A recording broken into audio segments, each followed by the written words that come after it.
Hello দর্শক, welcome back to my channel. আমি Gulshan cooking হাউসে আরও একটি নতুন রেসিপি দেখার জন্য সবাইকে স্বাগত জানাই। ঠান্ডা দুধে যে কোনো মাছ দিয়ে যে এত সুস্বাদু একটি রেসিপি বানানো যায় অনেকের কাছেই অজানা। আজকের পর্বে শেয়ার করব দারুণ স্বাদের একটি মাছের রেসিপিটি বানানোর জন্য আমি এখানে হাফ কাপ পরিমাণ দুধ নিয়ে নিলাম 1 টেবিল চামচ পরিমাণ ভিনিগার। চাইলে আপনারা লেবুর রসও ব্যবহার করতে পারেন। ভিনিগারটা দিয়ে আমি কিন্তু 30-40 সেকেন্ডের মতো দুধটাকে রেখে দিয়েছিলাম। এখন আমি এখানে নিয়েছি মাছ। আমি এখানে তেলাপিয়া মাছ নিয়েছি, আপনারা যে কোনো মাছ নিতে পারেন। মাছগুলো কিন্তু আমি মাঝখান থেকে ফালি করে নিয়েছি। এবার এই মাছগুলোকে আমি এই দুধে মোটামুটি 20 থেকে 25 মিনিটের মতো এভাবে ভিজিয়ে রেখে দেব। আর এই পর্যায়ে কিন্তু আমি সামান্য একটু লবণ মাছগুলোর গায়ে ভালো করে একটু মাখিয়ে নিলাম। এতে করে মাছের ভিতর পর্যন্ত লবণটা খুব ভালোভাবে চলে যাবে। তো এখানে মোটামুটি 20 থেকে 25 মিনিটের মতো আমি মাছগুলো দুধে ভিজিয়ে রেখেছিলাম। এখন কিন্তু আমি দুধ থেকে ঝরিয়ে মাছগুলো তুলে নিলাম। যে কোনো ফ্রিজে রাখা মাছ কিংবা বরফে রাখা মাছ যদি আপনারা এভাবে দুধে ভিজিয়ে সেই মাছটাকে ভাজা কিংবা যে কোনোভাবে রান্না করেন, দেখবেন খেতে অনেক টেস্টি হবে। তো এখানে মাছগুলোকে আমি তুলে নিলাম। আর এবার আমি আবারও সামান্য একটু লবণ দিয়ে দিলাম।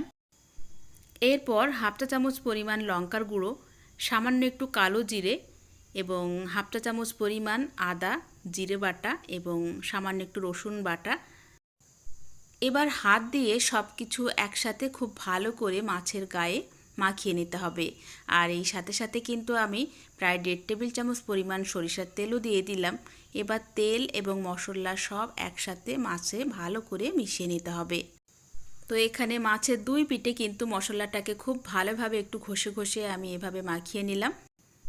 আর এভাবে ম্যারিনেট করে মোটামুটি 10 মিনিটের মতো রেখে দিলে খুব ভালো একটা রেজাল্ট পাওয়া যায়। তো এখানে মাছগুলো ম্যারিনেট করে আমি 5-10 মিনিটের মতো রেখে দিয়েছিলাম। এখন আমি মাছগুলোকে ভেজে নেব। তো আপনারা এই পদ্ধতিতে যে কোনো মাছ একবার ভেজে দেখবেন মাছ খেতে কতটা টেস্টি হয়।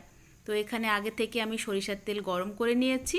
এখন আমি প্যানে দিয়ে দিলাম একে একে মাছগুলোকে। এবার লো টু মিডিয়ামে রেখে আমি মাছের একটা পিঠ ভেজে নেব। চাইলে আপনারা এই পর্যায়ে ঢাকনা দিয়ে রাখতে পারেন।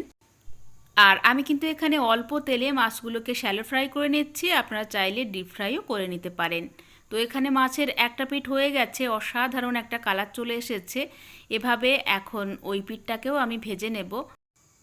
আর এই পর্যায়ে একটু সময় ধরে কিন্তু মাছগুলোকে ভেজে নিতে হবে। এতে করে মাছের উপরে খুব সুন্দর একটা কালার চলে আসবে এবং ভিতরটাও খুব ভালোভাবে সিদ্ধ হয়ে যাবে।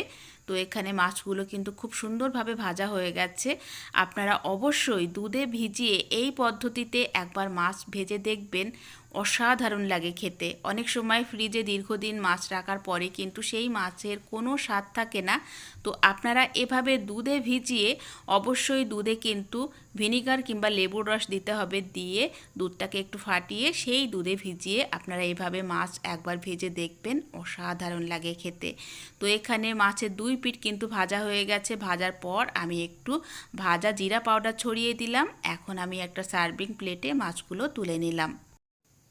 এবার হচ্ছে গরম গরম পরিবেশনের পালা। সম্পূর্ণ ইউনিক স্টাইলে মাছ ভাজার এই রেসিপিটা আপনারা অবশ্যই একবার ট্রাই করবেন। আর যেহেতু মাছ আমরা দুধে ভিজিয়ে রেখেছিলাম তাই উপরটা কিন্তু অনেক বেশি ক্রিস্পি হয়েছে এবং খুব সুন্দর একটা কালার এসেছে। আর ভিতরটা কিন্তু অনেক জুসি, ভীষণ ইয়ামি হয়েছে ভিতরটা, দেখেই বুঝতে পাচ্ছেন। তো আশা করি আজকের রেসিপি ভালো লেগেছে। ভালো লাগলে প্লিজ একটা লাইক দিতে ভুলবেন না, শেয়ার করবেন, চ্যানেলটিকে সাবস্ক্রাইব করে রাখবেন। আজকের মতো বিদায় নিচ্ছি। ভালো থাকবেন সবাই, দেখা হচ্ছে পরবর্তী এপিসোডে।